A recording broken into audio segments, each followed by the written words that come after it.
चाहे आपकी उम्र कितनी भी हो, आप हमेशा ही जवान दिखोगे। केवल आपको गौतम बुद्ध ने बताइए एक चीज को खाना होगा जिससे आप 100 साल तक जवानी जैसी ताकत और चेहरा पा सकते हो। वह चीज कौन सी है? चलिए जानते हैं कहानी के माध्यम से। आजकल सब लोग इस चीज से परेशान हैं कि वह कम उम्र में ही वृद्ध दिखाई देने लगते हैं। उनके सिर के बाल सफेद हो जाते हैं, चेहरे पर झुर्रियां आ जाती हैं, उन्हें विभिन्न प्रकार की बीमारियां हो जाती हैं, मोटापे के शिकार हो जाते हैं। तो आखिर इन सब की वजह क्या है और हम लंबे समय तक जवान कैसे रह सकते हैं? आज इस कहानी में आपको 100 साल तक जवान रहने का रहस्य पता चलेगा। एक समय की बात है, एक गुरुजी जो कि आयुर्वेद के बहुत बड़े झांता थे, वह अपने आश्रम में अपने शिष्यों को उपदेश दे रहे थे। तभी उनके पास एक नौजवान युवक आया। उसकी उम्र लगभग 19-20 साल थी, लेकिन कोई उसे देखकर यह नहीं कह सकता था कि इसकी उम्र 19-20 साल है, कि वह दिखने में लगभग 40-45 साल का लगता था। वह गुरु के पास आता है, उनसे बोलता है कि गुरुदेव, आपके बारे में बहुत सुना है, आपके पास ऐसा मंत्र है, इससे कोई भी व्यक्ति वापस युवा हो सकता है। मेरी उम्र अभी 20 साल है, लेकिन मेरे बाल सफेद हो गए हैं, चेहरे पर झुर्रियां आ गई हैं, मेरी त्वचा रुकी रुकी नजर आती है, किसी भी काम में मेरा मन नहीं लगता, मैं थका थका सा महसूस करता हूँ, मुझे आलस आता है। हे गुरुवर, आप मेरी मदद कीजिए, अन्यथा मैं जल्दी ही इस दुनिया से विदा हो जाऊंगा। उस युवक की पूरी बात ध्यान से सुनने के बाद गुरु ने उससे कहा, मेरे पास ऐसा कोई मंत्र नहीं है, लेकिन हाँ, मेरे पास ऐसे नियम है जिन्हें अगर तुमने अपने जीवन में अपना लिया तो तुम लंबे समय तक जवान बने रहोगे। ना तो तुम्हें थकान होगी, ना तुम्हें आलस आएगा, ना तुम्हारी त्वचा की जो चमक है वह गायब होगी। तुम्हारे शरीर में ऊर्जा का संचार होगा, तुम्हारा शरीर भी मजबूत होगा, तुम्हारे दिमाग की क्षमता बढ़ जाएगी और तुम 80 साल की उम्र में भी 30 साल के नजर आओगे।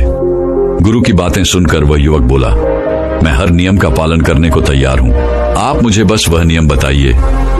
तब गुरु ने उससे कहा कि बेटा, मैं स्वयं भी इन नियमों का पालन करता हूँ, तभी तो आज मुझे 120 साल हो गए, लेकिन आज तक मुझे कभी भी किसी भी प्रकार की कोई बीमारी नहीं हुई और आज भी मैं हर कार्य को आसानी से कर पाता हूँ। मुझे कभी थकावट नहीं होती है, कोई आलस नहीं आता है, मैं हमेशा ऊर्जा से भरा रहता हूँ। अब जो नियम मैं तुम्हें बताऊंगा उन्हें तुम ध्यान से सुनो और उनका पालन अपने जीवन में करो।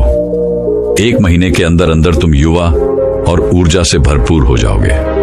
फिर गुरु ने उस युवक को पहला नियम बताया और कहा कि बेटा, सबसे पहला काम तुम्हें यह करना है कि तुम्हें सुबह जल्दी ब्रह्म मुहूर्त में उठना है, यानी कि तुम्हें 4 से 5 बजे के लगभग उठ जाना है। तुमसे 4 बजे नहीं उठा जाता तो तुम 5 बजे उठ जाओ। ब्रह्म मुहूर्त में उठने से तुम्हें दिव्य शक्तियां प्रदान होगी। उस समय जो भी तुम उन शक्तियों से मांगोगे वह तुम्हें अपने जीवन में जरूर मिलेगा। उस समय उठने से तुम्हारी बुद्धि तीव्र होगी। तुमने देखा होगा कि जितने भी महात्मा थे, जितने भी संत थे, जितने भी मुनि हुए, वह सुबह जल्दी उठ जाते थे, तभी तो वह जो भी चाहते थे वह सब कर पाते थे।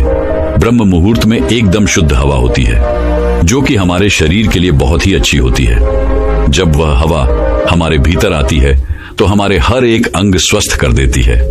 दूसरा नियम जो तुम्हें ध्यान में रखना है वह यह है कि ब्रह्म मुहूर्त में उठने के बाद तुम्हें योग प्राणायाम करना है। योग और प्राणायाम तुम्हारे शरीर को मजबूत और तुम्हें स्वस्थ रखते हैं। योगा करने से तुम्हारा शरीर मजबूत होता है और प्राणायाम करने से तुम्हारा मन मजबूत होता है और मन प्रसन्न रहता है, और जिसका मन प्रसन्न रहता है उसका तन प्रसन्न रहता है और वह लंबे समय तक जवान बना रहता है। आपको लगभग 40 मिनट तक योगा करना है और लगभग 20 मिनट तक प्राणायाम करना है, यानी कि ध्यान करना है। ध्यान आपको सभी प्रकार की चिंता तनाव से मुक्त रखता है। जो व्यक्ति चिंता और तनाव से मुक्त हो गया तो समझो उसके जीवन में खुशियां ही खुशियां हैं। चिंता और तनाव व्यक्ति को कम उम्र में ही बूढ़ा कर देती है, इसीलिए सबसे पहले इससे दूर रहो। इसके बाद गुरु तीसरा नियम बताते हुए कहते हैं, योग और प्राणायाम करने के आधा घंटा बाद सूर्य देवता की धूप लो। ऐसा करने से आपके शरीर में एक भी शक्ति की कमी नहीं होगी। 80 साल की उम्र छूने के बाद भी तुम्हें कोई रोक नहीं पाएगा। यह जो सूर्य की धूप है यह हमारे लिए बहुत जरूरी है। अगर 3 दिन तक सूर्य निकले ही ना तो धरती मरना शुरू हो जाएगी। पेड़ पौधे, पशु पक्षी, जीव जंतु, हर एक चीज सूर्य की ताकत को पाते हैं। हम जो ऑक्सीजन ले रहे हैं वह भी सूर्य की वजह से ही ले रहे हैं। हम जो भोजन करते हैं वह भी सूर्य की वजह से ही कर पाते हैं। हमारी हड्डियों में जो जान है वह भी सूर्य की वजह से है। हमारा दिमाग जो बहुत तेजी से काम करता है वह भी सूर्य की वजह से ही करता है। इसीलिए बड़े बड़े संत महात्मा सुबह उठकर सूर्य नमस्कार करते हैं, पूजा करते हैं। पूरी धरती इसी से वरदान पा रही है। जैसे आप अपने मोबाइल को चार्ज करते हैं, सूर्य आपको चार्ज करता है। यहां से आपके शरीर में शक्ति आती है। लेकिन आजकल लोग धूप में जाना पसंद नहीं करते हैं। उनका कहना है कि हमारी त्वचा खराब हो जाएगी, हमारी त्वचा का रंग काला पड़ जाएगा। लेकिन सूर्य की वजह से ही हम सब हैं और हमारी खूबसूरती का जो राज है वह सूर्य ही है। सूर्य की वजह से यह दिमाग चलता है और आप इसी दिमाग से सोचते हैं। सूर्य की धूप हमारे लिए नुकसानदायक है, लेकिन परमात्मा ने पहले से ही उसके ऊपर फिल्टर लगा के भेजा है। जिस तरह की रोशनी की जरूरत आपको है उसी तरह की किरणें आपको सूर्य से मिलती है। हमारे पूर्वज सूर्य स्नान को महत्व देते थे, इसीलिए रोजाना आधे घंटे सूर्य की धूप लेना शुरू कर दो। आपको बीमारियां कभी नहीं होगी और आप लंबे समय तक युवा बने रहेंगे। इसके बाद गुरु चौथा नियम बताते हुए कहते हैं, अच्छा और सात्विक भोजन करो और इच्छा से थोड़ा कम खाओ। हमें भोजन में ज्यादा से ज्यादा फल और सब्जियों का उपयोग करना चाहिए और कम मसालेदार चीजों का प्रयोग करना चाहिए, क्योंकि फल और सब्जियों को पचाने में मात्र 5 से 6 घंटे लगते हैं। वहीं अनाज को पचाने में 10 से 15 घंटे लग जाते हैं। लेकिन आजकल लोग जो हैं वह सात्विक भोजन खाना भूल गए हैं। उनको सात्विक खाना घास लगता है। वो जब देखो पिज्जा बर्गर खाते रहते हैं, चाउमीन, ऐसी चीजें खाते रहते हैं जो हमें नुकसान पहुंचाती है। उनको ठूस ठूस के खाते रहते हैं। जो चीज वाकई में घास फूस है उनको तो वह खा रहे हैं, और जो चीजें हमारे स्वास्थ्य के लिए लाभदायक हैं उनको वह छोड़ रहे हैं। आपको पता है पिज्जा बर्गर इनको पचाने में कितना समय लगता है? इनको पचाने में लगभग 8 से 10 घंटे का समय लगता है। और तो और कई बार हम लगातार इनको खाते ही रहते हैं, तो ये हमारे पेट में पच ही नहीं पाते हैं और फिर ये वहीं पर पड़े पड़े सड़ने लगते हैं। और जब यह सड़ने लगते हैं तो वहां पर बहुत सारे बैक्टीरिया उत्पन्न कर देते हैं और फिर वह बैक्टीरिया हमारे पूरे शरीर में जाते हैं। जहर थोड़ा सा ही हो, लेकिन थोड़ा सा जहर आपको मृत्यु की सैया पर ले जा सकता है। जब हम 10 लीटर दूध में कुछ बूंद दही की डाल देते हैं तो वह पूरा का पूरा दूध दही में परिवर्तन हो जाता है। जो दही में बैक्टीरिया थे वो पूरे 10 लीटर दूध में मिल जाते हैं और 10 लीटर दूध को दही में परिवर्तन कर देते हैं। वैसे ही थोड़ा सा खराब भोजन हमारे शरीर में फैल जाता है, जिससे आपको विभिन्न प्रकार की बीमारियां होती हैं और आप उम्र से पहले ही बूढ़े नजर आने लगते हैं। ज्यादा मसाला आहार खाना खाने से किसी भी प्रकार की कोई ऊर्जा नहीं मिलती है, बल्कि यह खाना हमारी ऊर्जा को व्यर्थ कर देता है। क्योंकि जब हम ऐसा खाना खाते हैं तो इस खाने को पचाने में हमारी पूरी ऊर्जा व्यर्थ हो जाती है और हमें आलस आने लगता है, शरीर थका थका सा लगने लगता है। इसीलिए जितना हो सके सात्विक भोजन करो, क्योंकि ऐसे भोजन में ऊर्जा होती है। इसे पचाने में आपके शरीर की ऊर्जा भी ज्यादा व्यर्थ नहीं होती है, जिस वजह से आप ऊर्जा से भरपूर रहते हैं। और आपको एक बात और ध्यान में रखनी है, आपको भोजन करने का समय निर्धारित करना है। अगर आप शाम को 8 बजे भोजन खाते हैं तो अगली सुबह आपको 10 बजे ही भोजन करना है। ऐसा नहीं कि आप थोड़ी थोड़ी देर बाद कुछ खाते पीते हैं। जब हम थोड़ी थोड़ी देर में कुछ खाते पीते रहते हैं तो हमारा पहले वाला भोजन तो पचता नहीं है और हम ऊपर से दूसरा डाल लेते हैं, जिससे फिर वह हमारे पेट में सड़ता रहता है। हमें किसी भी प्रकार का लाभ नहीं पहुंचाता है। और इस बारे में तो मैंने पहले ही बता दिया कि जो भोजन सड़ता है उसका क्या होता है। इसीलिए भोजन करने के समय में अंतराल रखें। इससे आपका भोजन अच्छे से पच जाएगा और पेट में सड़ेगा भी नहीं। आपको भोजन उतना ही करना है जितने की आपको आवश्यकता हो। ऐसा नहीं कि आपका कोई मनपसंद भोजन है तो आप उसे ठूस ठूस कर खा लें। याद रखना बेटा, जितना कम खाओगे उतना लंबा खाओगे, यानी उतना लंबे समय तक खा पाओगे। सड़ा गला भोजन करोगे, यानी कि पिज्जा बर्गर खाओगे, मसालेदार चीजें खाओगे तो जल्दी बूढ़े हो जाओगे और मर जाओगे। लेकिन फल सब्जियां और सात्विक भोजन करोगे तो लंबे समय तक जीवित रहोगे और जवान रहोगे। फिर गुरु 5वां नियम बताते हुए कहते हैं कि बेटा, यह नियम बहुत महत्वपूर्ण है। इसे ध्यान से सुनो। हमारे शरीर में 3 तरह के दोष होते हैं, वात, पित्त और कफ। जब वात बिगड़ता है तो शरीर में 80 से ज्यादा रोग होते हैं। जब पित्त बिगड़ता है तो शरीर में 46 से 50 रोग होते हैं। और जब कफ बिगड़ जाता है तो शरीर में 26 नए रोग आते हैं। और जब वात, पित्त और कफ तीनों बिगड़ जाते हैं तो शरीर में 148 रोग आते हैं। यानी सर्दी जुकाम से लेकर कैंसर तक के सभी रोग आ जाते हैं। और जिसके शरीर में रोग रहते हैं वह तो जवान नहीं रह सकता है। लेकिन आपको इन तीनों दोषों से दूर रहना है तो इस नियम को ध्यान से सुनो। आपको खाना खाने के बाद तुरंत पानी नहीं पीना है। अक्सर लोग खाना खाते ही पानी पी लेते हैं और कुछ तो खाना खाने नहीं बैठते, उससे पहले भी पानी पिएंगे और खाना खाने के तुरंत बाद भी पानी पिएंगे। और कुछ तो ऐसे हैं कि एक निवाला खाने का और एक निवाला पानी का पीते हैं। लेकिन ये सभी तरीके गलत हैं, क्योंकि महर्षि भट्ट कहते हैं कि भोजन करने के तुरंत बाद पानी पीना मतलब जहर को पीना है। इसीलिए कभी भी खाना खाने के तुरंत बाद पानी नहीं पीना चाहिए, क्योंकि जब हम खाना खाते हैं तो वो खाना हमारे पेट में जाकर एक जगह इकट्ठा हो जाता है, जिसे जठर कहते हैं। आपके पेट में नाभि के लेफ्ट साइड में एक जठर होता है। आप जितना भी खाना खाते हैं, रोटी, चावल, सब्जी, दूध, ये सभी वहां पर जाकर इकट्ठा हो जाता है। अब जठर में जैसे ही खाना इकट्ठा होता है तो उसमें आग जलती है और उस आग को कहते हैं जठरा अग्नि। और वो अग्नि खाने को पचाती है। वो अग्नि खाने को ऐसे पचाती है जैसे रसोई घर में अग्नि खाने को पकाती है। आपके रसोई घर में जब आप अग्नि जलाते हैं और उसके ऊपर दूध रखते हैं, उस दूध में थोड़े चावल डालते हैं, तो अग्नि जब तक जलती रहेगी तब तक खीर बनती रहेगी। ऐसा ही पेट में होता है। जैसे ही आपने खाना खाया, पेट में अग्नि जलती है और जब तक अग्नि जलती रहेगी तो खाने को पचाने की प्रक्रिया भी चलती रहेगी। जैसे रसोई घर में खाना पकाते हैं, वैसे ही पेट में खाना भी पका है। उसी को पाचन क्रिया कहते हैं। लेकिन जैसे ही आपने खाना खाया और तुरंत गटागट पानी पी लिया और खूब ठंडा पानी पी लिया, बर्फ मिलाया हुआ पानी पी लिया, तो क्या अग्नि जलेगी या फिर बुझेगी?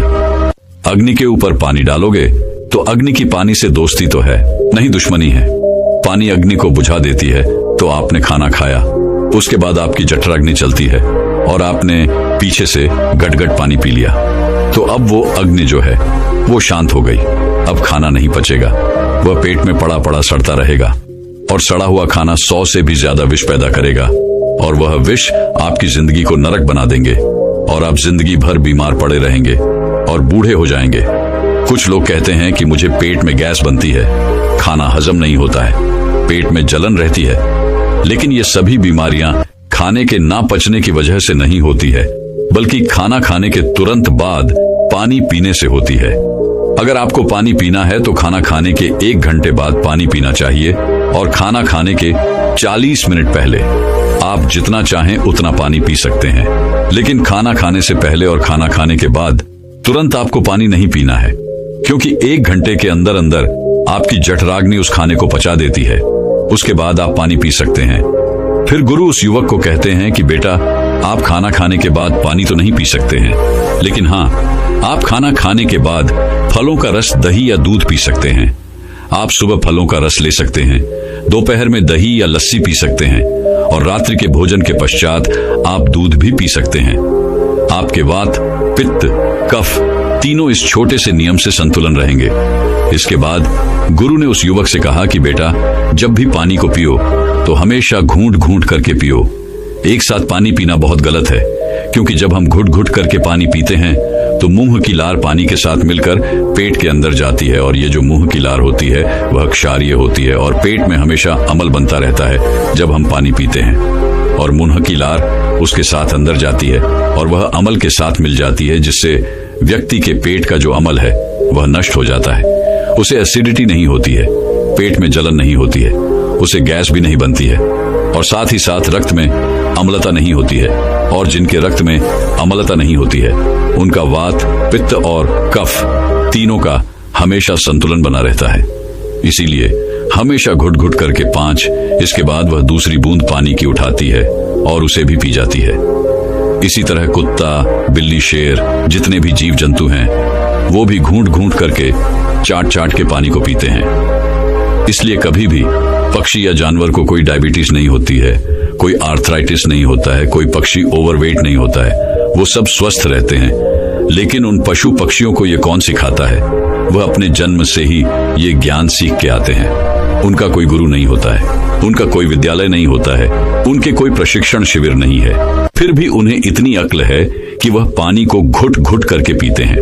और हम मनुष्य जिनके इतने गुरु हैं, इतने विद्यालय हैं, इतने शिक्षक हैं, सिखाने वाले हैं, और हम मूर्ख के मूर्ख हैं, घटाघट पानी को पीते रहते हैं। फिर गुरु उस युवक से कहते हैं कि चाहे कितनी भी प्यास क्यों न लगे, लेकिन कभी भी ठंडा पानी नहीं पीना चाहिए, क्योंकि हमारा पेट वो गर्म रहता है। और जब हम ठंडा पानी पीते हैं तो हमारे पेट में झगड़ा शुरू हो जाता है। या तो पेट पानी को गर्म करें या फिर पानी पेट को ठंडा करें। और अगर पानी ने पेट को ठंडा कर दिया तो पेट के ठंडे होते ही आपका हृदय ठंडा हो जाएगा। हृदय के ठंडे होते ही मस्तिष्क ठंडा हो जाएगा। मस्तिष्क के ठंडे होते ही आदमी ठंडा, और आदमी के ठंडे होते ही राम नाम सत्य हो जाता है। अगर आपको ठंडा पानी पीना है तो आप मिट्टी के घड़े का ठंडा पानी पी सकते हैं। इसके बाद गुरु उस युवक को छठा नियम बताते हुए कहते हैं कि जीवन में हर तरीके के नशे से दूर रहो, चाहे फिर वह बीड़ी हो, सिगरेट हो, तंबाकू, शराब। ये सब चीजें आपके शरीर में जहर का काम करती हैं। ये आपके शरीर को अंदर से धीरे धीरे खोखला करती रहती है। जैसे दीमक एक पेड़ को अंदर से खोखला करती है। वो पेड़ बाहर से तो बहुत सुंदर दिखाई पड़ता है, लेकिन अंदर ही अंदर वो कमजोर हो जाता है। फिर एक दिन हवा के झोंके के साथ वह गिर जाता है।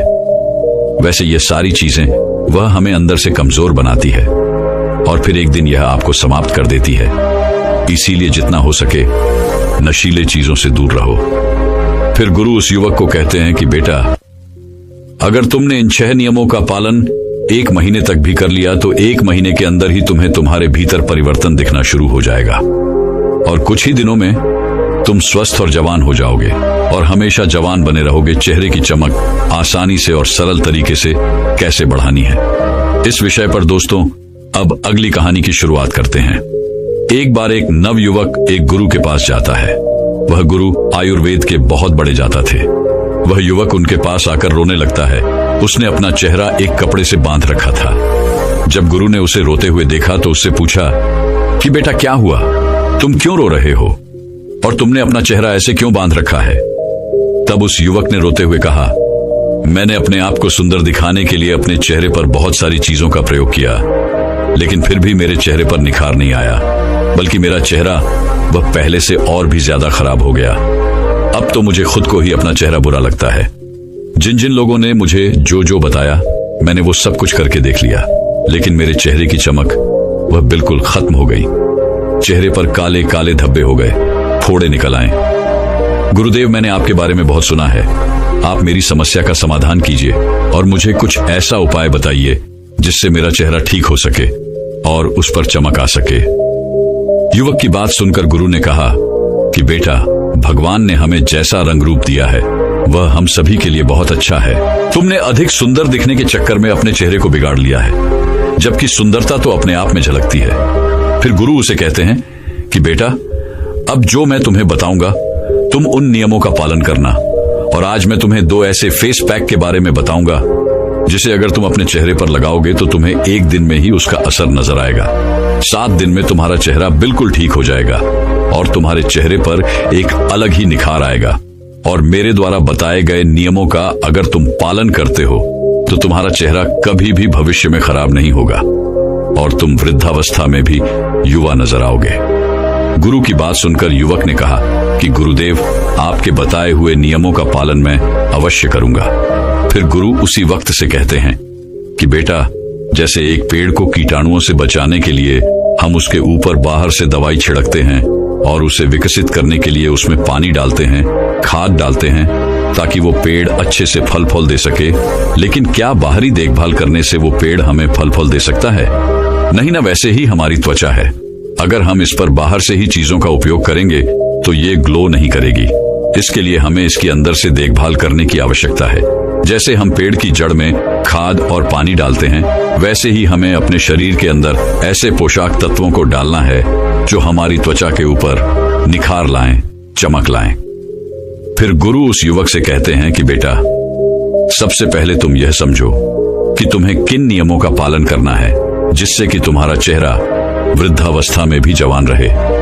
फिर गुरु उस युवक से कहते हैं कि बेटा, सबसे पहली चीज जो तुम्हें ध्यान रखनी है वह यह है कि तुम्हारा पाचन तंत्र अच्छा होना चाहिए, क्योंकि जब भी आप किसी चीज का प्रयोग अपनी त्वचा पर बाहर से करते हो, चाहे वो चीज अच्छी हो, आयुर्वेदिक हो, लेकिन वह केवल आपके शरीर की ऊपरी सतह को ही प्रभावित करती है।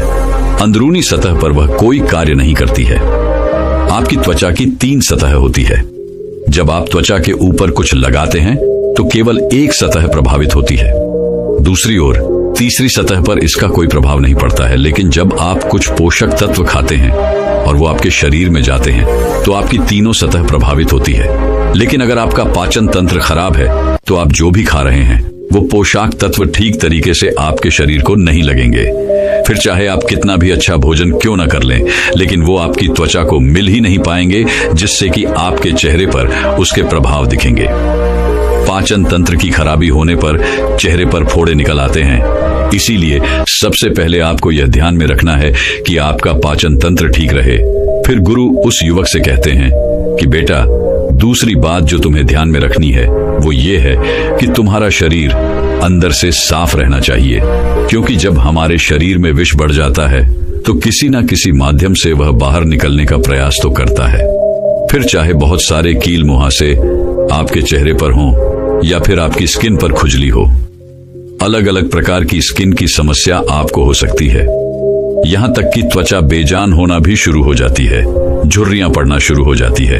अगर शरीर में विष है तो उसका सीधा प्रभाव आपकी त्वचा पर दिखाई पड़ता है। तो इसीलिए जरूरी है कि आप अधिक जल पिएंगे, क्योंकि जब आप अधिक जल पिएंगे तो आप हाइड्रेटेड रहेंगे।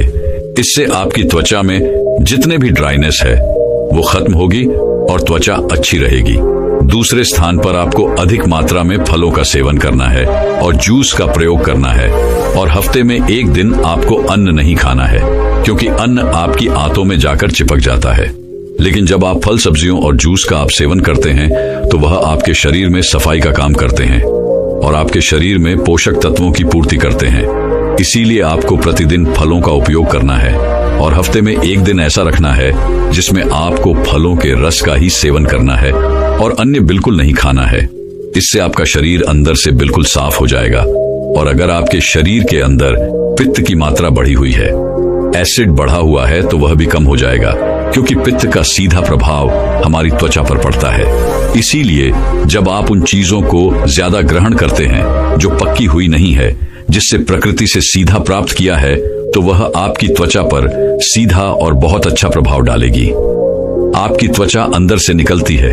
फिर गुरु उस युवक से तीसरा नियम बताते हुए कहते हैं कि आपको ठंडे पानी से नहाना है। ठंडे पानी का मतलब यह नहीं है कि आप बर्फ वाले पानी से नहाएं, आपको ताजे पानी से नहाना है बेटा। जितने भी ऋषि मुनि थे वो तालाब सरोवर के जल स्नान करते थे, क्योंकि वो जल ताजा रहता है। आपको भी ताजे जल से नहाना है, कभी भी पानी को गर्म करके नहीं नहाना है। जब आप ताजे पानी स्नान करते हैं तो इससे आपका रक्त प्रवाह बहुत ही अच्छी तरीके से कार्य करता है और आपको नींद भी अच्छी आती है। जितना भी तनाव आपके शरीर के अंदर है वो बिल्कुल खत्म हो जाता है।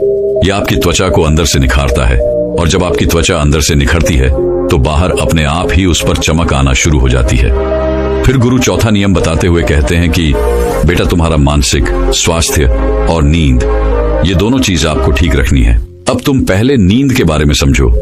अगर आप 1 दिन भी ठीक से नहीं सोते हैं तो दूसरे दिन आपका चेहरा वह उतरा नजर आता है, और आप कुछ दिन नहीं सोते हैं तो आपके चेहरे पर डार्क सर्कल होना शुरू हो जाते हैं। चेहरा बेजान सा हो जाएगा, त्वचा रुखी लगेगी, क्योंकि नींद का सीधा प्रभाव आपके चेहरे पर, आपकी त्वचा पर पड़ता है। इसीलिए आपको नींद अच्छी तरीके से लेनी है। आपको फोन का प्रयोग कम से कम करना है। सोने के 1 घंटे पहले फोन को साइड में रख देना है। नींद को अच्छा करने के लिए आप आयुर्वेदिक औषधि का आश्वासन ले सकते हैं, जो आपकी नींद को अच्छा करती है। आपकी चिंता आपके तनाव स्तर को कम करती है। अश्वगंधा का प्रयोग आपको सोने के 1 घंटे पहले करना है। आपको 1 चम्मच की मात्रा में इसका प्रयोग करना है। फिर गुरु उस युवक को 5 माध्यम बताते हुए कहते हैं कि बेटा, यह नियम बहुत जरूरी है। आप चाहे कितना भी व्यायाम कर लो, आप चाहे कितना भी अच्छा भोजन क्यों ना कर लो, आप कुछ भी कर लो, लेकिन अगर आपने ब्रह्मचर्य का पालन नहीं किया तो आपको अनेक समस्या होगी।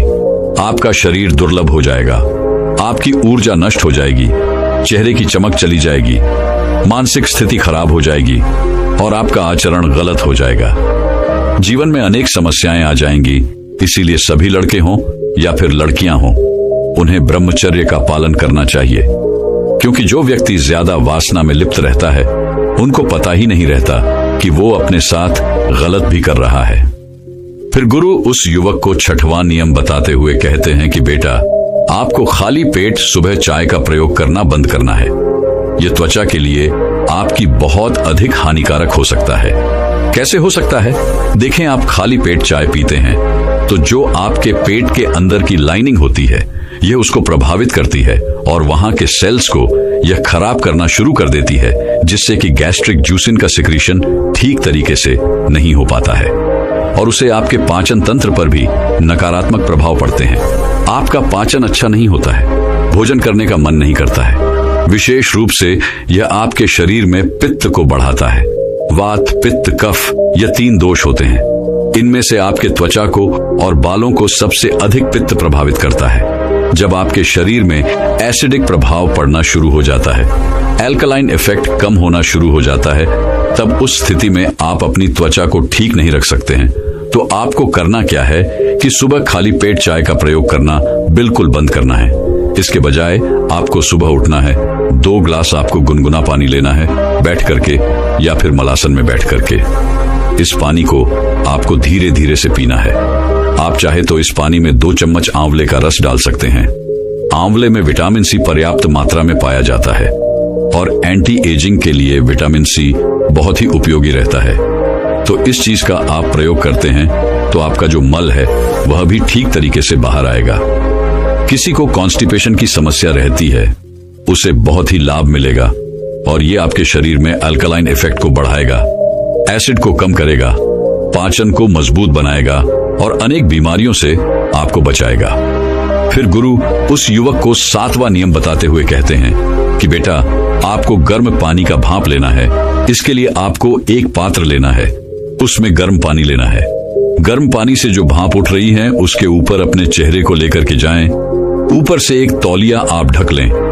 तो ये भाप जब ये आपके चेहरे के ऊपर पड़ेगे तो जो आपके रोम छिद्र हैं ये खुलने शुरू हो जाएंगे।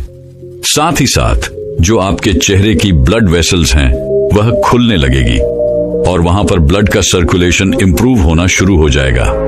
इससे आपके चेहरे पर चमक आएगी और त्वचा जो बेजान होने लगी है वह सेल्स अच्छे से बेहतर तरीके से काम करना शुरू कर देंगे और इससे आपके चेहरे पर चमक आएगी। इस तरीके से आपको यह अभ्यास करना शुरू करना है। 1 मिनट तक, 2 मिनट तक ऐसा आपको करना है। उसके बाद आप दोनों हाथों को रब कर लें और अपने चेहरे पर अपने हाथों को 5 बार, 10 बार आपको रब करके रखना है। हाथों से जो यह ऊष्मा मिलेगी यह ब्लड का सर्कुलेशन बढ़ाएंगी, ब्लड का सर्कुलेशन इंप्रूव करेगी। इस 10 मिनट के कार्य से आपको इतना अच्छा प्रभाव पड़ेगा कि बहुत ही अच्छे लाभ इससे आपको देखने को मिलेंगे। फिर गुरु उस युवक को 7वां नियम बताते हुए कहते हैं कि बेटा, धूप की किरणों से बचे। आपके त्वचा में मेलानोसाइट नाम की कोशिकाएं होती हैं जो कि मेलानिन का सिग्रिएशन करती हैं, जो कि आपके बालों और आपके त्वचा के रंग को निर्धारित करता है। साथ ही साथ की मेलन आपको सूर्य की हानिकारक किरणों से भी बचाता है। जब आप तेज सूर्य की किरणों में जाते हैं और सीधा सूर्य की किरणों आपके चेहरे पर पड़ती है, विशेष रूप से 10 बजे से लेकर के 2 बजे तक जो समय होता है, इसकी जो किरणें होती हैं जब आपके त्वचा के ऊपर पड़ती है तो यह आपकी त्वचा को खराब करती है। अब त्वचा को बचाने के लिए मेलानिन की स्थिति बढ़ती है। ये आपकी त्वचा को प्रोटेक्ट करता है और आपका रंग सांवला होना शुरू हो जाता है। साथ ही साथ सामने ढंग से समस्या नहीं है। बात यह है कि यह जो अंदरूनी लेयर्स होती है आपकी स्किन की, उनको भी यह किरणें डैमेज करना शुरू कर देती हैं और आपकी स्किन होनी शुरू हो जाती है, बेजान होनी शुरू हो जाती है, रुचि शुरू हो जाती है। बेटा, अब मेरे कहने का अर्थ ये नहीं है कि बाहर ना निकलो, कार्य ना करो, घर पर बैठे रहो। नहीं, आप जब बाहर निकलो तो आलू बुखारा का पत्ता लेकर के उसका गोदाम निकाल ले और उसको चेहरे पर मालिश कर ले अच्छे से। इससे आपके चेहरे पर एक प्रोटेक्शन लेयर चढ़ जाएगी और जो ये लेयर आपके चेहरे के ऊपर चढ़ेगी यह आपको सूर्य की हानिकारक किरणों से बचाएंगी और यह बहुत ही ज्यादा उपयोगी है। फिर गुरु उसी युवक से कहते हैं कि बेटा, अब मैं तुम्हें 2 ऐसे जादुई फेस पैक के बारे में बताता हूं जो तुम्हें अपने चेहरे पर लगाने हैं। इसे लगाने से 1 दिन के अंदर अंदर तुम्हें असर दिखाई देना शुरू हो जाएगा। इसे आपको सुबह नहाने से पहले लगाना है। इसे बनाने के लिए आपको 2 चम्मच मोटा पिसा हुआ बेसन लेना है। फिर उसमें कच्चा दूध डालना है। दूध की मात्रा बस इतनी रखनी है कि एक गाढ़ा पेस्ट बन जाए। फिर इसमें आपको 2 चुटकी हल्दी डालनी है। सभी चीजों को अच्छे से मिलाना है और आपका जादुई पैक तैयार हो गया। इसे आपको अपने चेहरे पर मसाज करते हुए लगाना है। मसाज आपके रक्त संचार को बढ़ाता है, आपके फेस के डेड सेल्स को निकालता है, जिससे आपकी स्किन व्रत करना शुरू कर देती है। 5 मिनट आपको मसाज करना है। फिर इसे 10 से 15 मिनट तक सूखने के लिए छोड़ देना है। इसके बाद आपको चेहरे को धो लेना है। इसके बाद आपको किसी भी साबुन या फेस वॉश का प्रयोग नहीं करना है। फिर गुरु उस युवक को 8वां नियम बताते हुए कहते हैं कि बेटा, आपको सोने से पहले रात को दूध की मलाई ले लेनी है। अब चाहे गाय का दूध हो, चाहे भैंस का दूध हो, मलाई का कार्य है आपकी त्वचा को मॉइस्चराइज करना और रूखापन खत्म करना। यह आपके त्वचा में एक जान डाल देगी और चमकानी शुरू हो जाएगी। इसका प्रभाव बहुत अच्छा मिलेगा। तो आपको सोने से पहले इसको भी इतना ज्यादा नहीं लगाना है। बस थोड़ा सा लेकर के मसाज करना शुरू कर देना है और चेहरे के ऊपर बस एक हल्का सा दिखाई दे कि जैसे आपने ओली चीज कुछ लगाई है, लेकिन आपको बहुत ज्यादा ऐसा नहीं कि मलाई दिखाई दे रही है, वो पूरी आपकी त्वचा में अब्सॉर्ब हो जाए। इतना आपको मालिश करनी है, थोड़ी मात्रा में लगाना है। इसको लगा करके आप सो जाएं और सुबह उठ करके चेहरे को साफ करने के लिए फिर से उसी लेट का आपको प्रयोग करना है। बस यही रूटीन आप 15 दिन फॉलो करके देखें। 15-20 दिन में आपको बहुत लाभ देखने को मिलेंगे। अब दूसरे फेस पैक को बनाने के लिए तुम्हें जिन चीजों की आवश्यकता है, उसमें पहली चीज है शहद। शहद में बहुत सारे एंटीऑक्सीडेंट्स होते हैं जो कि त्वचा को खूबसूरत और जवान बनाए रखते हैं और साथ ही साथ ये आपके रंग को भी साफ करता है और स्किन में मॉइस्चर भी पैदा करता है। दूसरी चीज है नींबू। नींबू में विटामिन सी होता है जो कि एक ऐसा तत्व है जो स्किन की ब्राइटनेस को कम करता है, आपके रंग को निखारता है। एक विटामिन सी स्किन की पिगमेंटेशन को कम करता है और त्वचा के अंदर इवन टोन को प्रमोट करता है। जब आप अपनी ये त्वचा पर नींबू लगाते हैं तो आपका चेहरा चमक उठता है, चेहरे पर एक अलग ही प्रकार का निखार आता है। तीसरी चीज है पपीता। पपीता भी स्किन के लिए बेहद फायदेमंद है। इसमें पपी नाम का एक एंजाइम होता है जो कि प्राकृतिक तरीके से काम करता है, यानी ये आपकी त्वचा के अंदर जितनी भी डेड सेल्स होती है उनको खत्म करता है और त्वचा को निखारता है, जिससे त्वचा जवान नजर आती है। चौथी चीज है मुल्तानी मिट्टी। मुल्तानी मिट्टी एक प्राकृतिक पदार्थ है जो कि आपकी त्वचा से गंदगी को, एक्स्ट्रा तेल को खींच कर बाहर निकाल देती है, जिससे त्वचा साफ होती है और त्वचा चमकदार दिखाई देती है और दावे तुलसी होने की शिकायत खत्म हो जाती है। फिर गुरु उस युवक से कहते हैं कि बेटा, अब तुम यह समझो कि इस फेस पैक को तुम्हें तैयार कैसे करना है। इसके बारे में तुम समझो। तुम्हें एक पपीते का बड़ा सा टुकड़ा लेना है और उसका छिलका उतार कर उसको छोटा करके अच्छे से आटे की तरह मल लेना है, जिससे कि अच्छी तरीके से उसका पेस्ट बन जाएगा। इसके बाद आपको 1 चम्मच शहद डालनी है और फिर इसमें 1 चम्मच नींबू का रस डालना है। नींबू का रस आपकी त्वचा पर चमक लाएगा। फिर इसमें 1 चम्मच मुल्तानी मिट्टी मिला देनी है, जिससे कि यह आपकी त्वचा की गंदगी को बाहर निकाल देगा। अब इन चारों चीजों को अच्छी तरीके से मिला लेना है, जिससे एक पेस्ट बनकर तैयार हो जाएगा। इस पेस्ट को लगाने से पहले आप अपने चेहरे को अच्छी तरीके से साफ कर लें। चेहरे को सूखने के बाद इस पेस्ट को अपनी उंगलियों के सहारे अपने चेहरे पर अच्छी तरीके से लगाएं और इसके बाद 20 से 30 मिनट तक इसे लगा रहने दें। जब यह सूख जाए फिर इसे गुनगुने पानी से धो लें। इसे लगाने के बाद आपकी त्वचा पर एक अलग ही प्रकार का निखार आएगा और आपका चेहरा चमक उठेगा, जो न ही किसी बीच से चमकता है और न ही फेशियल से चमकता है, न ही किसी स्क्रीन से चमकता है। फिर गुरु उस युवक से कहते हैं कि बेटा, हमारी त्वचा बहुत ही कोमल होती है, इसीलिए इस पर किसी भी तरह का केमिकल प्रोडक्ट इस्तेमाल नहीं करना चाहिए, क्योंकि इससे कभी कभार गंभीर बीमारियां हो सकती हैं। बहुत से लोगों को स्किन कैंसर हो जाता है।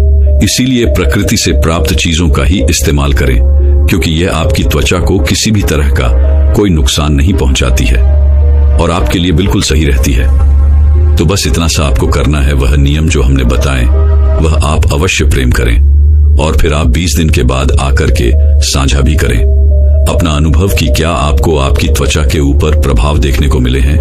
जिन भी व्यक्तियों ने इस तरीके से इन नियमों का पालन किया और इस प्रयोग को किया है, बहुत अच्छे लाभ मिले हैं और अनेक वजह से संबंधित समस्याएं भी समाप्त हो गई हैं। तो यह सरल, प्राकृतिक और उपयोगी प्रयोग है। इसको आप यह नहीं कि 15-20 दिन ही, इसको आप निरंतर चाहे साल भर तक प्रयोग करें। लाभ ही है, हानि कुछ नहीं है। ऐसे ही चीजों का हमें प्रयोग करना है और अपने स्वास्थ्य को हर तरीके से हमें बेहतर बनाना है। यही हमारा उद्देश्य है। दोस्तों, मैं उम्मीद करता हूं कि यह कहानी सुनने से आपके जीवन में अच्छे बदलाव आए होंगे। आपको इस वीडियो से क्या सीखने मिला, ये कमेंट करके जरूर बताएं और अपने परिवार, औरत, सिंगल दोस्त या आपके करीब इंसान के साथ ये कहानी शेयर करके उन्हें भी इस ज्ञान से परिचित करवाएं। बाकी अगर आपको ये वीडियो दिल से अच्छी लगी हो तो ही इस वीडियो को लाइक कर देना और आपने अब तक इस चैनल को सब्सक्राइब न किया हो तो चैनल को सब्सक्राइब भी जरूर कर देना।